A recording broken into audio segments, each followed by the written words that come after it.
Okay, we're backstage at Basingstoke Live with Chesney Hawkes. How you doing, fella? Well, yeah, I'm on crutches. I was going to get onto that. Chesney's actually on crutches. Do you want to tell us why you're on crutches? It was, did you remember the games, Channel 4's The Games? I did that a few years ago, and it was a water ski jumping accident. Right.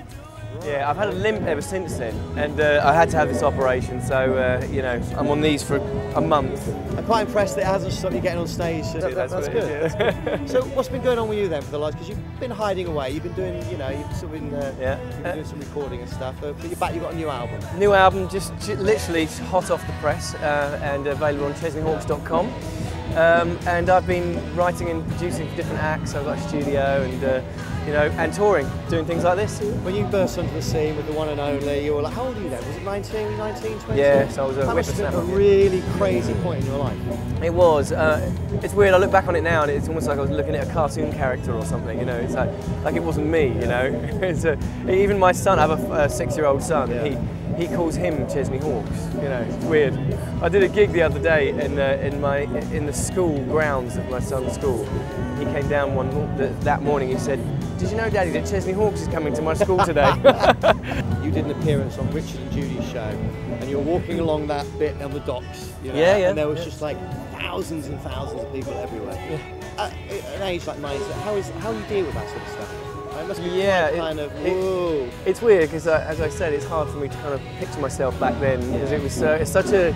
I was like in the eye of a hurricane or something, you know. It was weird, but it was an amazing experience. I got to travel the world and, you know, play big stadiums and stuff. It was a really amazing time. What's been the highlight of your career? A lot of them, you know, I achieved early on, like doing like Top of the Pops was always something that I always wanted to do, you know, as a kid.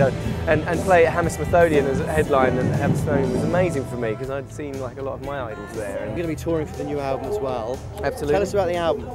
The album's been a labour of love. It's you know, it's been over the last 5 years I've been making this album. With the new album, tell us about some of the writings on there.